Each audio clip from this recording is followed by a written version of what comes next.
तेल की कीमतों को लेकर G7 देशों की मीटिंग से जुड़ी खबर है। न्यूयॉर्क में आज G7 के प्रतिनिधियों की बैठक है और तेल की कीमतों को काबू करने पर अब बात होगी, चर्चा होगी।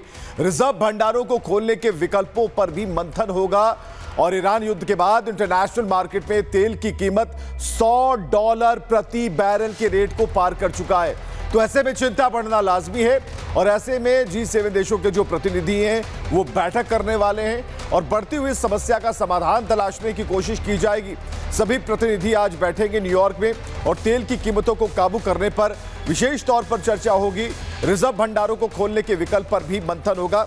तो मध्य पूर्व में क्या हो रहा है ये हम आपको बता रहे हैं। मध्य पूर्व में भड़की जंग की जो आग है अब ये बढ़ती जा रही है। तो मध्य पूर्व में भड़की जंग की आग बढ़ती जा रही है और कोशिश ये की जा रही है कि जो तेल की बढ़ी हुई कीमतें हैं, जो तपिश है और जो सबसे बड़ा उछाल है उसे कम किया जाए। सबसे ज्यादा पाकिस्तान में इसकी तपिश महसूस हो रही है। पाकिस्तान में तेल को लेकर कोहराम मचा है, कहीं मारपीट हो रही है, कहीं गोलियां चल रही हैं। हालात तो पाकिस्तान में ऐसे हो गए कि लोगों को पेट्रोल के लिए रात रात भर लाइन में खड़ा रहना पड़ रहा है, लेकिन फिर भी उनकी गाड़ी बंद है। रिपोर्ट देखिए।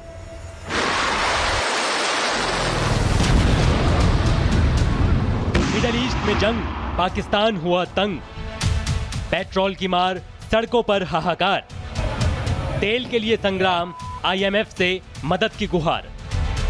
मिडल ईस्ट में जंग भले ही ईरान, इजराइल और अमेरिका के बीच हो रही हो, लेकिन उसका सबसे बड़ा झटका पाकिस्तान को लग रहा है। पाकिस्तान में तेल को लेकर हाहाकार मचा है। पेट्रोल पंपों पर अफरा तफरी है और कई जगह हालात जानलेवा बन गए हैं।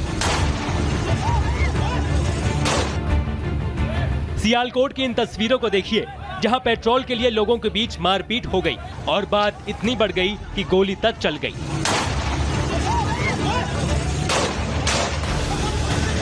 दरअसल पाकिस्तान में पेट्रोल और डीजल की कीमतों में आग लगी है। पाकिस्तान में पेट्रोल की कीमत 321.17 पैसे पाकिस्तानी रुपए प्रति लीटर पहुंच चुकी है। हाई स्पीड डीजल की कीमत 335.86 पाकिस्तानी रुपए प्रति लीटर है। पेट्रोल और डीजल में एक साथ 55 रुपए प्रति लीटर की बढ़ोतरी हुई है, यानी एक झटके में करीब 20% तक दाम बढ़ चुके हैं। पाकिस्तान के इतिहास में ये सबसे बड़ी सिंगल टाइम बढ़ोतरी मानी जा रही है। चलिए अब आपको बताते हैं आखिर पड़ोसी देश में तेल के दाम क्यों आसमान छू रहे हैं। मिडल ईस्ट में जंग से ग्लोबल ऑयल सप्लाई पर असर पड़ा। स्ट्रेट ऑफ हॉर्मुज से तेल ट्रांसपोर्ट प्रभावित हुआ। पाकिस्तान अपनी जरूरत का 85% तेल विदेशों से आयात करता है। सऊदी अरब और यूएई पर उसकी भारी निर्भरता है। कीमत बढ़ने के साथ साथ पाकिस्तान में तेल की भारी किल्लत भी शुरू हो गई है। कई शहरों में पेट्रोल पंप बंद हो चुके हैं और जहां खुले हैं वहां गाड़ियों की किलोमीटर लंबी कतारें लगी हैं। लोग रात रात भर लाइन में खड़े हैं, लेकिन फिर भी पेट्रोल नहीं मिल पा रहा है। जानकारों का कहना है कि पाकिस्तान के पास इस वक्त सिर्फ करीब 10 दिनों का तेल स्टॉक बचा है। खबर है कि पाकिस्तान इस आर्थिक तंगी और बढ़ते तेल की कीमतों से निपटारे के लिए एक बार फिर अंतर्राष्ट्रीय मुद्रा कोष यानी IMF के सामने भीख मांगने की गुहार लगा सकता है। ईरान और इजराइल की जंग भले ही हजारों किलोमीटर दूर लड़ी जा रही हो, लेकिन उसका असर पाकिस्तान की सड़कों पर साफ दिखाई दे रहा है, जहां तेल अब सिर्फ ईंधन नहीं बल्कि संघर्ष की वजह बन चुका है। Bureau report, Republic Bharat.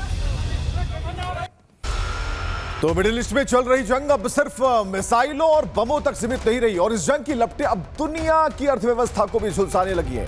इस संकट की सबसे बड़ी मार पड़ रही है बांग्लादेश पर, जहां राजधानी ढाका में पेट्रोल पंपों पर लंबी कतार है।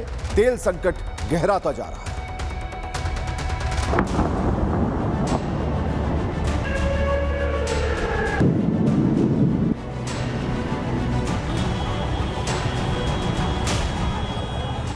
मिडिल ईस्ट में जंग, बांग्लादेश में फ्यूल की मार।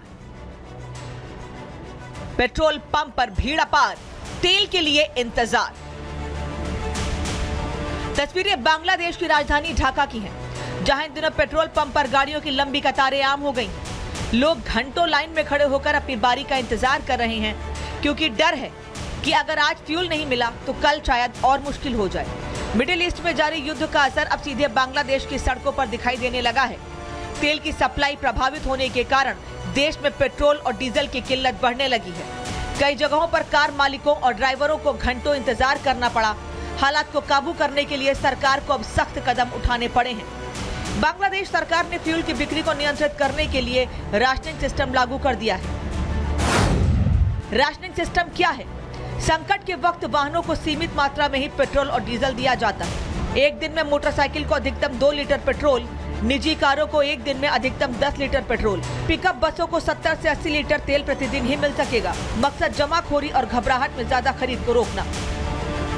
राशनिंग सिस्टम लागू होने के बावजूद हालात काबू में नहीं है। लोग पूरे दिन लाइन में खड़े रहकर अपनी बारी का इंतजार कर रहे हैं। दरअसल बांग्लादेश अपनी ऊर्जा जरूरतों के लिए काफी हद तक विदेशों पर निर्भर है।